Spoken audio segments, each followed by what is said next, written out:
Our system for regulatory and stakeholder engagement does not work. Let's just start there. We've got huge gaps. We're destroying productivity, we're destroying environment, and we are destroying innovation. So that's not to say I'm not a huge fan of the Alberta Energy Regulator and their regulatory excellence program. It's not to say the Canadian Environmental Assessment Agency isn't also world-class. It's not to say that I'm so proud of Synergy Alberta and everyone in this conference, but there's always a but.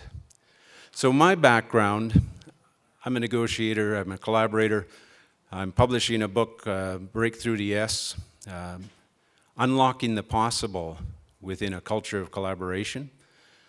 So I've realized in my 40 years in business, in oil and gas, in dispute resolution, what's missing is our cultures of collaboration. We think collaboration is an event. It's not. It's how we relate to each other with respect, kindness, challenge. And I'm challenging Synergy Alberta, I'm challenging each one of you today to take another perspective. Because my experience in the last 12 months has shaken me. So the shaken me part is, notwithstanding all the good intentions, the regulatory excellence, all of the work that I've done in my 40-year career to help people negotiate from principles, underlying interest to appropriate dispute resolution,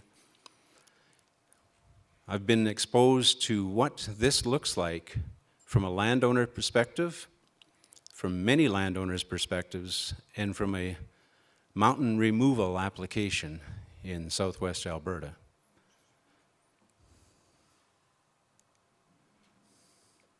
So I think we are wasting time. I think we are wasting resources. I think we can do far better. My whole career has not been adversarial. My whole career is about getting together, working together better. And our regulatory and stakeholder engagement process supports the adversaries.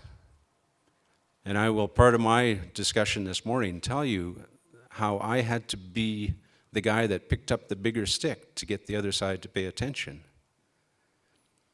That was my experience in Massachusetts in 1986, and it's my experience in the Blairmore area in 2015.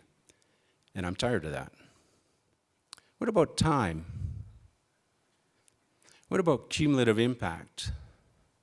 What about the cost of engagement to all parties? We're going to come back to that.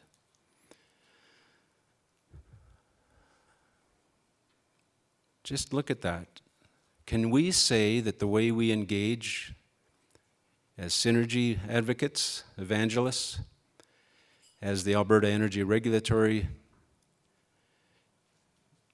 as the Canadian Environment, Sustainable Resource Development, as Albertans, as Canadians, and as people in the world? You know, Jan mentioned that I'll be speaking in Oxford. The thing in Oxford, it's kind of cool. You know, what do you say to people that are 3 times smarter than me? But they're realizing that no matter how smart they are in Rhodes House, Rhodes Scholars, they don't have the answers. They are looking to build their collaborative culture. Look at these characteristics. Are we maximizing the possibilities? Are we just getting decisions on individual applications? Here's what's lost. Here's what's lost every day, every year, every decade for us as people who believe in a sustainable and shared future. Time, trust, money, and mostly what I'm doing with my book is helping people to come together, to innovate together. Nobody gets to be wrong. And damn it, the challengers, the people that show up and say, Dave, you're wrong, they're the people I want to talk to. We need innovation. We need to come together. Just because you get approval doesn't mean you can proceed. Look at Northern Gateway. They got approval. They haven't built an inch of pipe. And from the landowner side, just because you're directly affected doesn't mean the decision will go your way. Where is the common good? Where's the public good? Where's the future that we want to create? Add a little more insult. Where's the money go? So I started equipping the landowners with regulatory legal experts, found some of the best in Canada, and they were kind enough to have a few meetings with us at no charge. And remember when I said I asked the coal company for some compensation for the landowners, for their time, for their resources, and for the experts they needed to reach out with? I asked for $10,000. Seems like a lot of money. The regulatory lawyer told me that assuming that this goes to a joint review panel with the AER and the Canadian Environmental Assessment Agency, then for him to represent those landowners, just one couple, he estimates his bill would be $250,000. And the coal company would be obliged under our system to pay that. So do you see the systemic problem here? The people that are living across the road still get no recognition. They get a junkyard dog, one of the best regulatory lawyers and firms in Canada, who collects $250,000 and way more. That's just on the landowner side. And the landowners are sitting there saying, are we going to have to sell our car? How do we show up here? How do we show up? How do we have our voice? How do we not be minimized? So I was part of the process to find the bigger stick, to threaten the coal company to pay attention and collaborate. I advise my clients to use the system every way we can. Whenever there was a pinch point, whenever there was a place for a rebuttal, a submission, whatever, I said, do it. Even if it's even remotely, I want us to be paid attention to, and I want the regulatory agencies and the people to know we're serious about this. We're not going to go away. So we got many millions of process costs. We still haven't determined, okay, how does a mountain removal project near Blairmore fit in with our vision for the economy, the environment, the Indigenous peoples, and our granddaughters? How does that fit? Nobody's ever having that conversation. Where's the cumulative impact? And those that know you and know me, and most of you do, know that I'm an entrepreneur, a capitalist. I love it. So this is not, old gray-haired Dave turning green. No, this is the way I live my life. I believe only in sustainability. And I think that in my coaching practice of organizations, the easiest place to get people to move is talk about our shared future. Where's that conversation in this system? As long as you pretend that you're not in a system, it's going to get tougher and tougher to do stuff in North America and the world.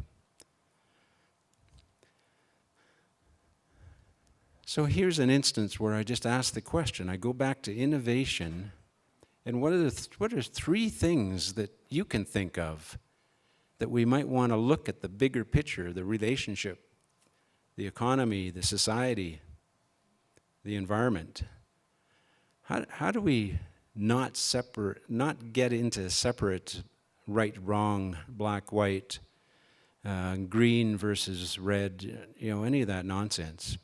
So building it from a wholeness perspective, not the separate pieces, not, this is my intellectual property or my project or my land or whatever that is, looking. On my weekly radio show, a friend of mine wrote several songs for me, but one of them I encourage you to go to my website and listen to. It's We Are One.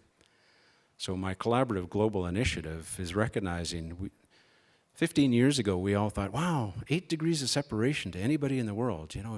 Jan is only separated by 8 degrees from Vladimir Putin. This is cool. We can change our world. That's wrong. I believe that at most we're only now separated by 2 degrees of separation, because you know somebody that I need to know.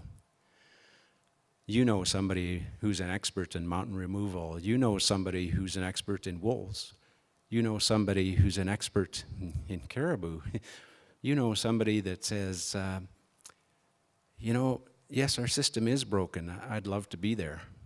And it doesn't have to be around a project. It could be a whole rethinking. Why would we do that? Who are the gatekeepers? Who are the people that will say this matters to move us away from the one-offs? That's critical. And I believe I'm wrong most of the time. I believe that when I ask for collaborative leadership and collaborative cultures, there's somebody in the room that's got that kind of a comment that says, where are the drivers? Why would they take the risk? Dave, this sounds like this could be a forever legacy thing that nobody actually can accomplish. And those are all true. What I will say is we spend hundreds of millions of dollars on reviews and approvals and processes that are, I'll say it again, they are world class. And yet we don't move ahead. And yet when those approvals are done, it's like going to court. Everybody's going to be pissed off. Everybody's going to be mad about something. And I want my granddaughter to be in charge of what I do in my life, in collaborative leadership, and encouraging people to say, this really matters. It's when are the premiers and the prime ministers and the presidents going to say, this actually will make a difference? And rather than spending $250,000 to hire a regulatory lawyer at $550 an hour, we could probably give some landowners $25 an hour and at least recognize that this isn't having an impact. So that's where I want to close. I really appreciate your attention. I wanted to be way more controversial and prod you. I hope some of you will approach me and approach Synergy, approach Julia, approach Canadian Environmental Assessment Agency and saying, you know what, I disagree with some of what you said, I agree with some of what you said, and I'd like to be part of not isolating landowners on specific projects, not dishonoring the grizzly bears, not dishonoring, those mountains are they are capital. Once a mountain's gone, you don't reclaim it. How many mountains do we need? We got lots of mountains. We can sacrifice 1%. Well, let's have those conversations. So I'm challenging us to rethink stakeholder engagement in our regulatory process, to say, yes, we have the best practices in the world, we have excellence, and the system doesn't work. Thank you.